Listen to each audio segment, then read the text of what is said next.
Hey, good morning from the warms of Arizona. I'm really glad to be back with you. And as I've always told you, I like to have people on the show that demonstrate the traits of leadership traits of a kangaroo. And kangaroos physically can only move forward, and we want leaders out there in the world that are enabling the rest of us to move forward as we move forward ourselves. So I got a great guy here. He's written a lot of stuff, talked to a lot of people.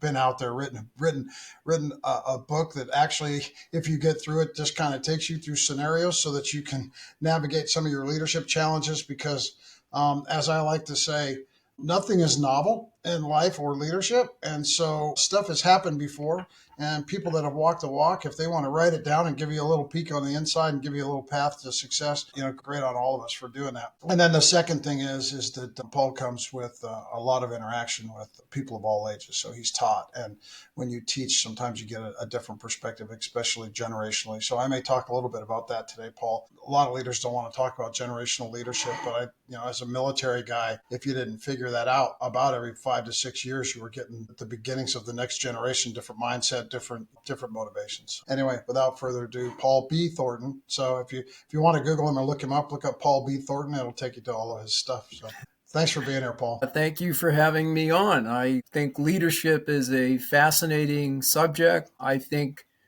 the leader is the person that makes the difference on teams, in organizations, in families, in communities. It really doesn't matter.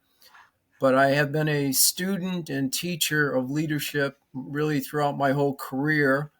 I've interviewed a lot of people and studied and tried to figure out what is it that makes the great leaders do great things and develop people and accomplish more than the average leader. So that's kind of been my focus for the past 35, 40 years. So it's been enjoyable. And sometimes when I think I got it figured out, something else happens. And I say, well, no, I don't quite have it figured out. I need to keep thinking and studying and learning. Right. Yeah.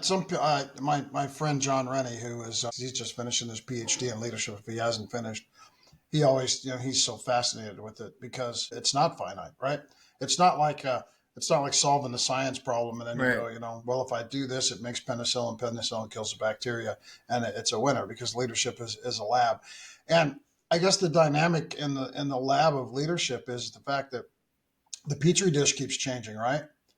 Mm. And so when we get older, we have experience, but it doesn't necessarily translate directly to who we're leading or our teams. So you got to, do you have any people want to say are leaders born or are leaders created? And I say both because sometimes you're born into an environment that just tends to naturally give you some leadership skills. My story is Mm. probably similar to that. But talk a little bit about how to get started as a leader. So a lot of people look up and they go, "Gosh, I want to be that person. I want to lead people," but do they know what they're getting into and what are the kind of things they Yeah. should be doing? Yeah, I think it starts with what do you really value and believe? You got to get clear on your core values. I know that's talked about a lot, but it's really important to spend time in reflection and thinking about it and looking at your behavior and getting clear on what's most important. Am I going to be honest and fair, and what do I value, what are my priorities? And that's something that you can't sit down and do in 10 minutes. It takes many years and a lot of time to clarify that, but I think that's an important first step to figure out, what do you believe and what do you value. I think the second thing is you need to, and this doesn't get talked about a lot, I don't think, but leaders need to be able to diagnose the environment they're in. Diagnose the person, the situation, what's working, what's not working, what's holding the person back. What can I do as a leader to move the group forward or the individual forward? And again, that's not an easy thing. It's like a doctor diagnosing a patient. You need to look at the hard data, you need to look at what the person's feeling and thinking and kind of see where they're at and what does the situation call for, and then decide, what can I do as a leader that's going to help this person move forward and be more successful and, take the next step that they need to take. So let's go back to kind of your first point there, because I'm Yeah. passionate about that. When you talk about setting your values, a lot of that stuff's pre-programmed, right? That's that happens at 5, 6, 7, 8 years old in the house with your parents, and you take that into your workplace. If you look at every company sits down and has strategic meetings, which I think are a gigantic waste of time, because the front half is noble and probably worthwhile. The second part of that is the three dimensionalization of mission, vision, values, all those things. So when you come with a set of values, and if you're the leader of an organization, a CEO, or maybe you're a leader at a director level, so you've got bosses above you that kind of guide those things. How do you, as a leader, first of all, articulate your values in a way that they're consumable? And second of all, how do you continuously demonstrate those values? Because once you lay your values out there, your house is completely glass, and you don't get to have a bad day. So. Yeah, no, I think that's very true, David. I think leaders need to discuss what their values are, why they're important to them, how they demonstrate those values day to day, week to week. And I think in their organization, they need to hold people accountable to those values. Talking to one of my students a while back, and she worked at a restaurant. And this particular restaurant had 7 values, I think it was. And each night before the shift started, the shift supervisor would get the team together. It was like 8, 10 people, and they'd talk about one of their values. Okay, so let's say one was respect.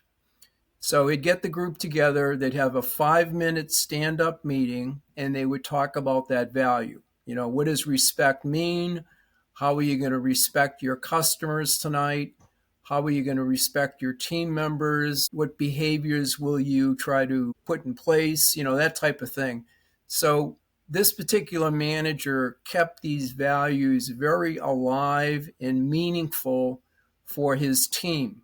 And I think a good leader does that. They talk about values, they model them, they hold people accountable, they praise and recognize people when they emulate the value. So it's something it's got to be important to the leader, important enough that they make it a priority to talk about and act on it, and also when they don't live their value, to speak up and say, I screwed up here, I wasn't honest with you guys, or I didn't do this or that. That shows a lot of humanness and shows a lot of credibility for the leader. None of us are perfect, and we make mistakes, and we want to live up to our values, but we don't always do that. So admitting when you screw up is important. Yeah, it definitely isn't static. Once you No. come out of that fancy strategic meeting and you've got all those words that go on the wall, Yeah. then the hard work starts. So I totally agree. I appreciate your thoughts on that, because I think that most leaders subconsciously bring their values. They have trouble articulating them, which causes conflict within the workforce. Yeah. I want to talk to you a little bit about, in fact, we can just transition to that. I'd say the number one concern on most leaders, let's talk executive leaders, people that are working off of in a corporation that is driven by the bottom line. Let's go from that. I'd say 90% of them right now, their biggest challenge is in HR with turnover, retention, and recruiting. And in America, we just have got a workforce migration that is pretty vibrant.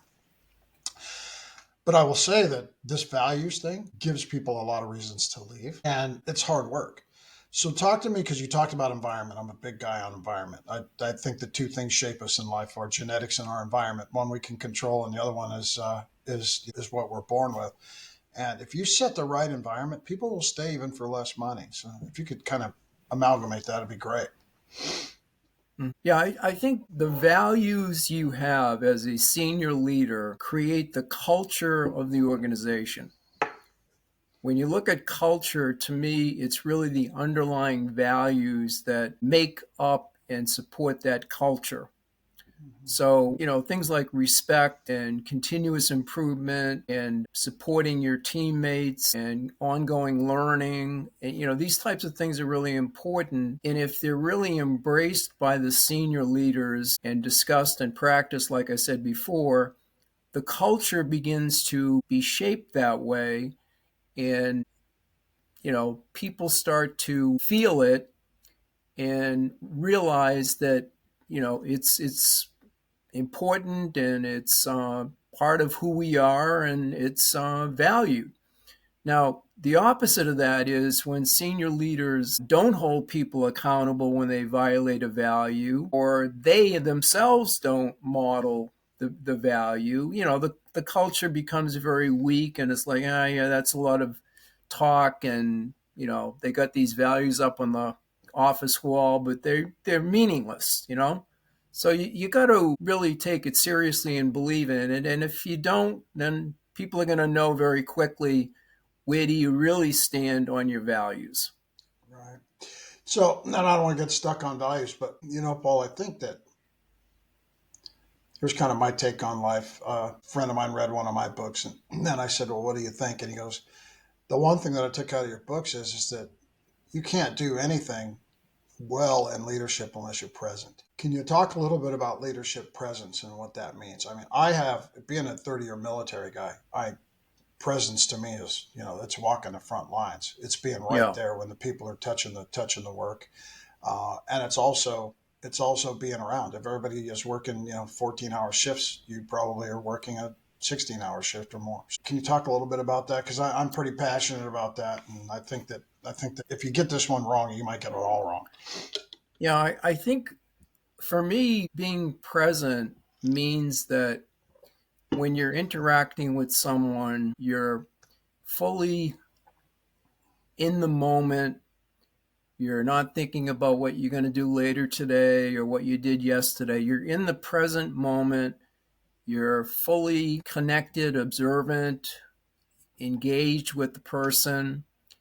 You want to, listen well. You want to understand what's going on in their situation. You're not distracted. So in this day and age, we have a lot of things that can distract us, cell phones and people coming in and are thinking about our agenda for the day, and our minds going fast because there's a lot of demands and pressure on leaders to get a lot done. Like you said, the bottom line is very critical and all that. But when you are present with someone, it gives them a feeling of they're valued, right? They're important. The leader wants to connect with them and understand what's happening in their life, in their work situation, in their day-to-day activities with their coworkers. That's it really does convey a very important message. And Mm, again, sometimes we're present and we do a good job at it. Other times we're distracted and our minds elsewhere and we're not very good at it. So again, it's something I think leaders need to continuously work at to get mm, better and better at. yeah. Um, I've seen a few people in my career who were very good at it, but I've seen a lot of people that were mediocre to poor at it. Right. No, I agree. I personally am not a natural when it comes to attending. Hey, folks, somebody's coming to your office to talk to you. If Yeah. you've got a big enough office where you can get up from behind your desk and go and sit with them, do that. If you got Yeah. your computer sitting there or something, it's going to screw things up. I blew that so bad in my early leadership days. Sure. And you rationalize it in your head as, well, I got 10 things to do and, and I'm in the office and I talk to them and yeah, you come up with 1,000 excuses why you just blew it. Right. But yeah, and the other thing you said there is it's continuous work, just like listening, Mm. attending and listening is The leader is thinking, how long is this going to take? What's going on with this person? How quickly can I get this person out of my office so I can get back to my other work? You oh, know? absolutely, Yeah. and my mind works strategically, so I'm not in the moment very often. If the moment's here, then we should have been prepared for it. I'm sometimes 6 hours, 6 days, 6 months, 6 years down the road. Yeah. That doesn't work so well when somebody needs to sit down and talk to you about their marriage problems or child development, the Yeah. child care, all the other things. And boy, you've got to shut all of that off and go, Mm, yeah, now I do need to be in the moment. I do need to handle this because that person may not, this really good mm, employee may not be mm, working for me in 2 or 3 weeks if I get this wrong. So mm. yeah, It's really that's no different than a parent and a child as well. uh, Sometimes as a parent, we're thinking of 10 things we need to do to get dinner, to pick up the groceries, to do this and that. And the child wants your attention, your full, undivided attention, and we don't give it, that's which right. again is not good. Two most important things you'll ever do in life is raise children, number one, and number two, lead other human beings. You got to get that right. If you're given those two responsibilities, you got to do your best to get that right. And you know what? You should feel a little tired if you're doing it right because it takes some Yeah. effort. Now let's go back to environment because I talk to young leaders and sometimes senior leaders about environment, and I can see that they're sometimes I get this inquisitive look like, what are you talking about? The heat's right, there's plenty of light, we've met all the safety requirements. And then to me, that's not environment, because environment really speaks to the culture. Whatever the culture grows is the environment. And if the culture grows weeds, then you have an environment full of weeds. If the culture grows, fruitful crops, then that's kind of what you've got. But as I tell people, I like to use the example of the movie Trading Places with Dan Aykroyd and Eddie Murphy. These are two guys from two different walks of life, and they flip their environments, and all of a sudden they start performing just as well as the other one, or they start acting like the other one. You take the homeless guy, you make him the commodities broker. You take the commodities broker, you take away everything, he becomes homeless, and they demonstrate those things. Talk to me about environmental diagnostics and how to work through that, because especially if you're coming into an organization that's led by somebody else. Do you just pull a bunch of people aside and say, "Hey, how's it going around here?" Do you sneak up on people? Do you do one of those undercover boss things? How do you do that? um, I think one thing you can do is get a sense of what stories get told about the company, customers, past, history. So, what stories are told is important. I think number two, what gets rewarded and recognized? What gets celebrated? Do they have weekly recognition of the best performer, or do they celebrate milestones? People that have worked here 5 years, 10 years, things like that give you a sense. How often the leaders communicate with the workforce, and what is their key message, and that type of thing. Mm-hmm, hmm And, I think just a general sense of how does it feel when you walk into the place. hmm There's some companies you walk into and there's an energy level, there's kind of an excitement, and there's a feeling that's different than some other companies. And where does that come from? I think it goes back to the values. These hmm companies value people and they value improvement, they value the customer. But yeah, it's definitely a different feel to it. I don't know if you do you have the grocery store Trader Joe's out in Arizona? I know Trader Joe's. Yeah, Yeah, when you go into Trader Joe's, I find a really different feel of the store than going into my, typical Stop and Shop or another sure. store out Yep. here. Nothing against Stop and Shop, but it's just a different feel to Whole Foods, for example, is Yeah. another place that when you go into, there's a different feel, there's an energy that's there. And the Yeah. question is, where does that energy come from? The people seem to be a little happier. They seem to be a little bit more engaged, excited about their work, seem to be a little bit more empowered, maybe. So I don't know. Those are some things that kind of give me a sense of what's going on. Yeah, I've got a buddy in Fort Lauderdale that'll drive by four perfectly good grocery stores to get to his Trader Joe's. So I get it. Yeah. Yeah, absolutely. So I told you that you'd probably name your podcast. So I wrote down here, what are the stories being told about you, the leader, or your organization? I think that's a great. Well, I'll shorten that a little bit, but I think that's a great thing that you just said, because a lot of times people don't want to believe what's being said because they're down there and I'm up here. So I want to give you. I created this rat. that I use in some of my keynote speeches, and he's Randy the Rat. I just named him Randy the Rat. It's got a cute little picture, and that's the whole slide. But it's predicated around the rats leaving the ship. That's a that's a that's old used cliche. The rats are jumping the ship, and why do rats jump the ship? Well, because they live below the waterline, and when the ship has a leak, they're the first ones to know, so they get off. Yeah.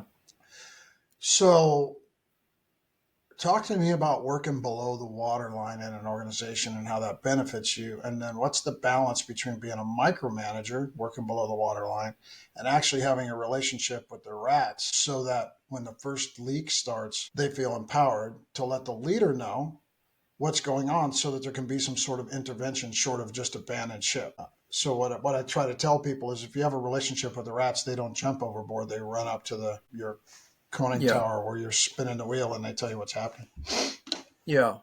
Well, I think some managers and leaders, kill the messenger. So anytime someone brings them bad news, they're, you screwed up. Why'd you do that? It's all their fault.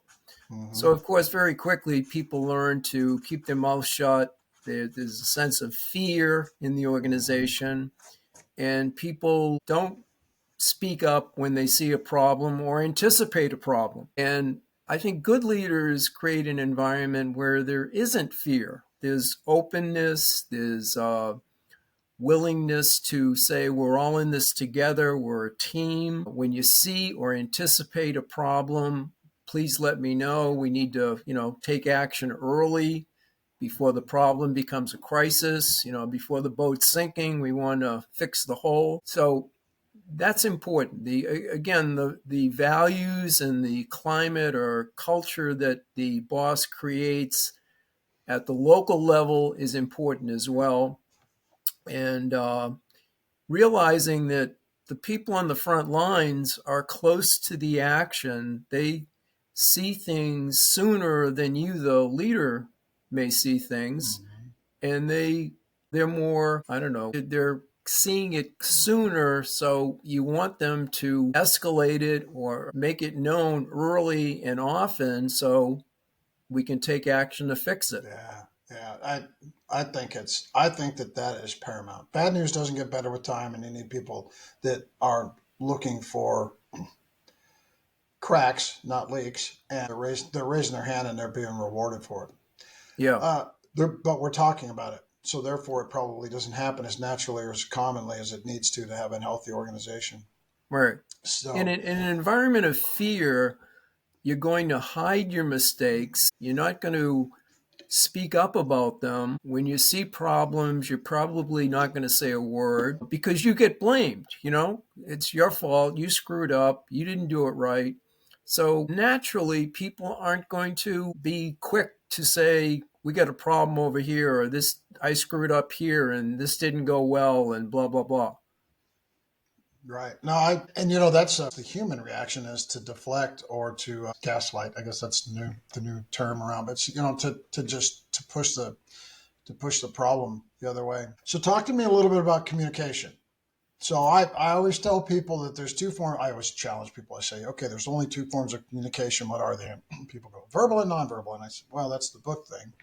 Mine are not enough and too much. And you got to pick. Mm. We have a really good example, probably the dichotomy between our brand new administration in the United States and the last administration. Two different forms of communication. Yep. And Yep. both of those had advantages and disadvantages.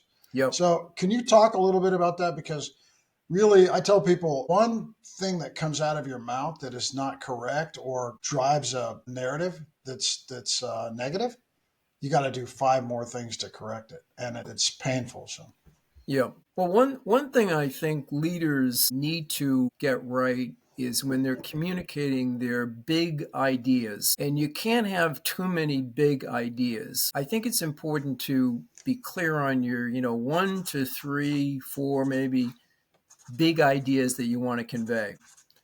I like many of President Trump's policies and things he's doing. I think as a communicator, he puts out many, many, many ideas. It's almost like, oh my God, it's overwhelming. And too many ideas can confuse people, or I don't know, they can lose their connection to the leader a little bit. So being clear on hitting your 1 to 3, 5 big ideas, I think is really important. Um, so that's important. I think the other big part of communicating is listening. And I think the talk to listen ratio is something that's important.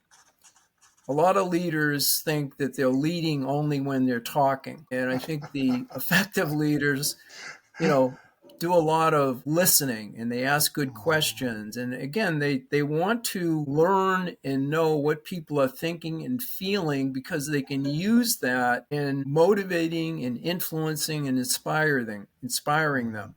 But they have to find that out. And to find that out, they got to listen.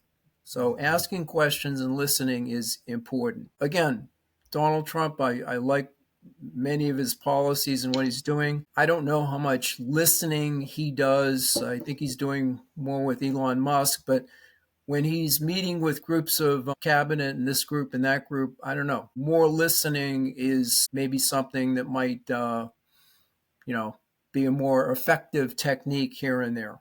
Yeah, I was a born transmitter. I have a whole chapter in my book about listening and how bad I screwed that up, and I probably still do today. But I Yeah. work on it. Well, I'm aware of it's it. a tough, You got to work on it's a tough, you know, it's like being present, what we talked about before. Communications is complex. The words we use, you know, tone of voice, the I don't know, examples can get interpreted in different ways. Lots of communication breakdowns occur for a variety of reasons, and it's something. It's many of these leadership skills. Is you're working on it for your whole life to get better and better at it. You it. know, it's an Yeah. ongoing journey.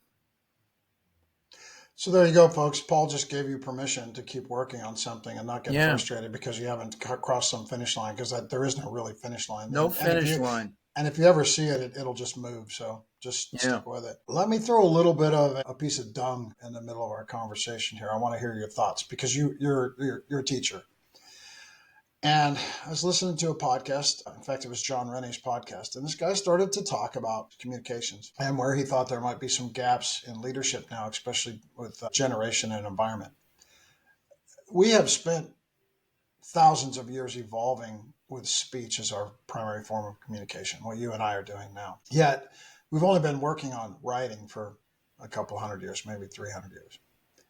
So, about 10 years ago, the primary form of communication flipped from speaking to writing. There will be 900 million texts sent today. Yeah. And when people are like, why did they create emojis? Well, because you and I could sit here, you could say something right now, and if I went like this on the podcast, they go, "Oh, Dave Yeah. didn't like that," right? Yeah. But I can't put a little cringe face up there every time that I do that.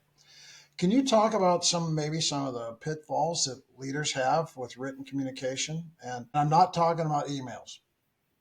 You can really Mm. screw up an email, Mm-hmm. and you can write Yeah. emails too long and people won't read them, or you can write them too short and they're not digestible, whatever it is.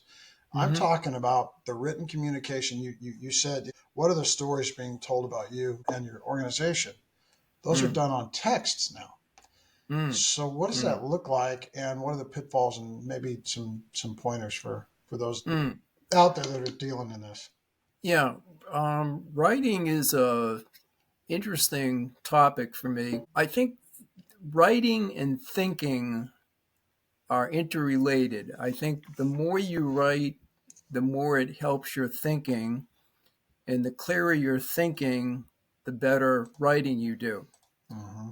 Now, I think a lot of writing has been condensed down to very short, to the point messages. Sometimes, you know, people struggle, I think, with getting their message across with one sentence or two sentences, but that's the reality. People don't read 2 page, 3 page memos or reports, or, you know, they want it very quick and to the point. So that's a challenge to boil it down to the most essential points of what you're trying to convey. And again, maybe that gets back to your big idea again. Can you convey it in, Hmm. one or two sentences? A lot of people, recommend start with the conclusion. What's your conclusion? Bottom line up Uh, front. Yep. and then go into the reasons and rationale that back it up. But making that crystal clear. But again, it goes back to the challenge of being precise and the fact that people interpret words and phrases in very different ways. I can say to someone, get this done as soon as possible. And of course, they can interpret that in many different ways. Does that mean in the next 5 minutes? Does that mean end of the day? Does that mean by lunchtime? What does it mean? So Hmm. being precise is critically important as we get more brief in our message in our written messages. Yeah, I think that's important. I'm kind Yeah. of rambling, but No, no, no. I no. writing is important. Right. Well, I'll tell you. I had an investor one time tell me. He said, if I'm looking at a stock and you can't tell me what the company does in one sentence or less, I'm not buying it. Yeah, yeah, And so uh, there's a lot that I mean, if you can't tell me what you need done or what the vision is or what the mission is or what the product is, if you can't tell me that in 1 second or less, I'm not buying it. Now think about that as a yeah, leader. If everybody's going, I don't buy that. As soon as yeah, it's three sentences, they go, I don't buy that. Right? They're yeah, they're trying too hard. There's yeah.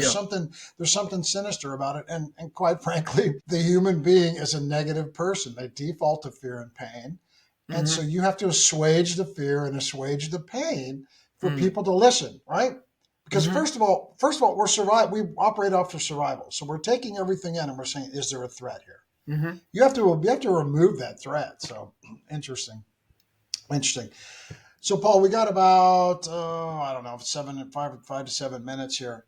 Um, give me your top three things that a new leader should do, and I'm talking the best plumber in the shop that's now going to be the shop foreman. That Yeah. that guy or gal. And then I want to hear your top three things for somebody that's going into the C-suite, because I know those experiences in my world. Those experiences were completely different, Hmm. even though they're both leadership positions. So your first question was the top plumber or Yeah, machinist yeah, becoming a foreman or sure, first line sure, supervisor. I think if you're coming out of the group that you were part of, you're now in a new role. You're going from maybe you were buddy buddy with the group you were with, and now you're leading that group.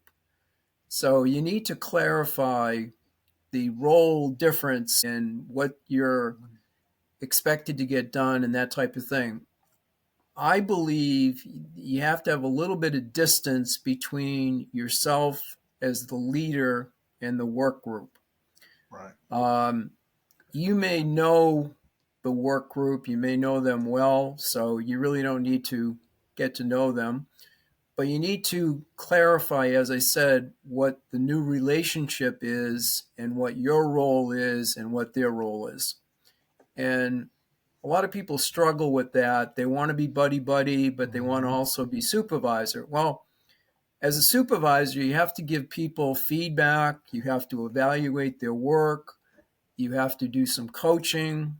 There's a lot of things you do that the person may not like or may not be open to or may not be appreciative of, but still, you need to do that as a supervisor. So I think that's a challenge, and getting role clarity is probably the biggest thing there. Hmm. At the senior level, when I see a new person become the director of a department that has 1,000 engineers in it, let's say, a big organization. I see sometimes the new leader wants to start changing things immediately. Right. And I think that's the worst thing they can do. The best thing is to find out what's currently going on. What are the current processes, procedures? What's the current culture? What's working really well? Where are the successes? I think that's really important. and what is the biggest problem and problems. And of course, what does the data tell you? Is the company producing great products and services or not? Or is it, a mixed bag? So doing some diagnostic work up front is important, and then identifying what is the 1 to 3 things you can do to improve operations. As I said earlier, I think some leaders try to do way too much. And when you try to do way too much, you end up doing very little. But focusing on 1 or 2, 3 things, some early wins are important. Mm-hmm. You want to gain some momentum and some success. So pursue those things that are going to be early wins and Mm-hmm. get you going in the right direction. Yeah. Along with that, you need to get a sense of who are the key informal leaders. You know the formal leaders, but who are the I love it. informal leaders? Who has power and influence in the organization? And what are they thinking and feeling? Mm-hmm. Get to know them because you need to get them on your team and Mm-hmm. get them buying into your vision and your mission and what Mm-hmm. have you. So that's important. Um, so, yeah, those are two. You I said love it. three, but I only got No, two. that's no, it's Those are two important things I think that should be done. I wrote down informal leaders here, and I thought we're probably not going to get a chance to get to it. So you actually covered that, and that, you could almost do half a podcast just on how to Yeah. find informal leaders and to work that organizationally. And for anybody that's listening to this, going, what's an informal leader? It's the loudmouth guy at the water cooler that's got a 200 average on the bowling team that everybody loves, and they know his kids, and he's had everybody over for dinner. Yeah. And when he says something, it is absolutely written in stone true. Yeah, when he speaks or she Or she, speaks, or she. That's right. everybody listens. A Yeah, lot of other people can be talking and there's four other people conversations going on and what have you, but that informal leader, when he or she speaks, people stop and they listen. powerful. It's a Yeah. powerful, powerful position in your organization. So you need to Yep. be able to find those. Yeah. So, Paul, final thoughts. We want to know about your book, how to get it. We want to know maybe what's next for you, and then some final thoughts for everybody on how to go out there and Okay. lead like a kangaroo, right?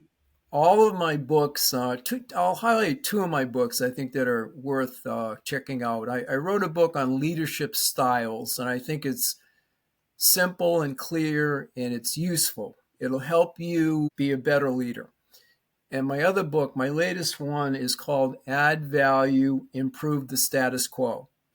I think that incorporates a lot of good ideas that will help you improve your leadership effectiveness.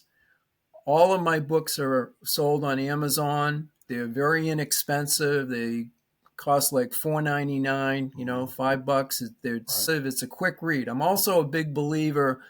We talked about writing. My books are written in a very short, clear, direct fashion.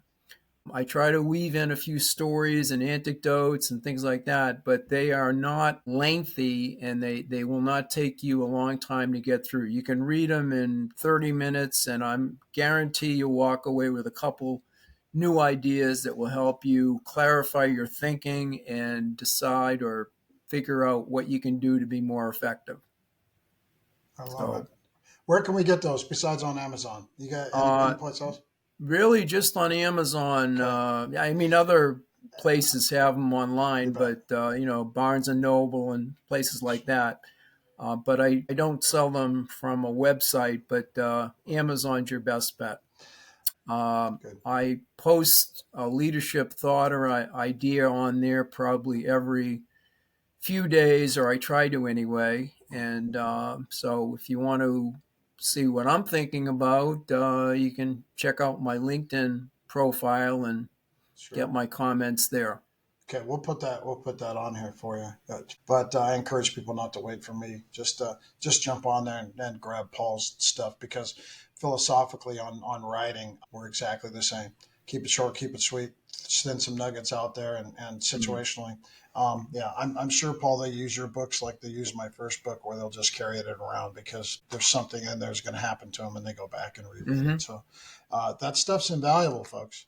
It's invaluable. Paul and I both have got a little gray on the edges, and so we're kind of giving it back and passing it on, which I love, and because the world's a better place even after we're gone, because of it. So, Paul, great way to start my morning. All of you out there, be blessed. Say a prayer for me and say a prayer for Paul and everybody else in this world as we move forward, because 99.9% of the people are just wanting to do a good job. So when you're leading them, give them the opportunity to do that. And until next time, out here from the Kangaroo Leadership Podcast.